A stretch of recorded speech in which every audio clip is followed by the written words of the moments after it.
When a girl walks into her school, she stands at the door, unable to move her feet because of the suffocating laughter that she hears. She turns to run to the crummy bathrooms and locks the laughter out. She looks in the mirror and asks, why? Why are they so mean? Why are they so cruel? Is it because she's fat? Is it because she isn't pretty enough? Or smart enough? Or maybe it's because her skin is different than theirs. Every single day she walks into that god-awful place that the world calls school, she hears the murmurs. The whispers in her ear tell her that she's too dark, that her hair sticks up and is too frizzy, and her face shape is too weird to look at. She's still a little girl who has feelings, who laughs, who cries. A boy raises his hand because he doesn't understand. He doesn't understand the words in front of him and why the kids to his right are making faces. When the teacher chooses him and he asks his question, the boys start to laugh, as if his accent was the funniest thing on earth. The little boy stops talking and stays silent. He stays silent through the bullying and the name-calling. He doesn't understand what's wrong, and why those other kids don't like him and their motive for being so heartless. That small girl will go home and think to herself, if I want to be pretty, I will have to look like them, act like them, and not care. When that little boy goes home and is asked what he learned in school today, he will just smile and dismiss the question, because all he learned was that it's bad to be different, that it's bad to talk in his native language, and that it's bad to be who he is. And if he wanted to be cool like those other boys, he had to sound the same, look the same. Those little kids will grow up thinking that they aren't good enough, that they are abominations, that they are just mistakes. All the name-calling, whispers, rumors that were spread will shape them, and those toxic words will lurk in the back of their minds, tormenting them.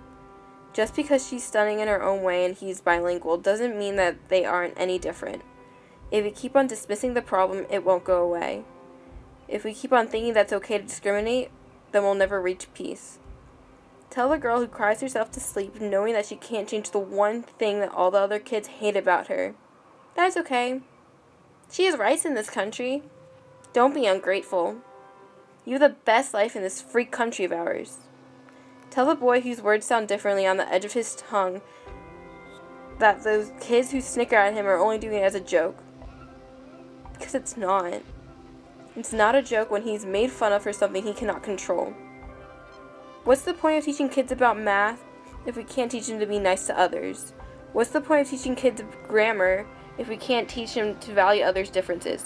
What's the point of teaching about the past if we cannot teach them to accept? The world is a scary place, but the one place a child shouldn't feel scared or outcasted should be the place where he learns, where he should feel safe. Just because people are different than you doesn't mean that they aren't good. When my mom was waiting for a parking spot in Target, she asked a man if he was pulling out. He looked at her with the most repulsed face and said no, then proceeded to pack his car with his bags and pulled out for another car to take his place.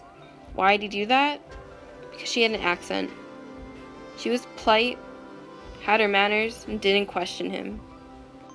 She doesn't deserve to be treated like this, like she was just some piece of gum on the bottom of his shoe. She deserves the world, but not this world. This world is full of people who disrespect others and their cultures. The ironic thing about the country that we live in is that we promote equality, when the land we stand on was torn away from its rightful owners. The utopia that is our country is a lie sold to the people whom we've convinced that life is better here. The world is not fair. It rewards the most conniving people and disregards the rest. But we can change it by being nice and not judging people until we get to know them, and not being so hard on people who are different. The world is not pretty. It has death, war, but we can change it by welcoming the idea of others and accepting each other. The world is diverse for a reason, and that reason is to thrive in our differences and to create a world full of justice.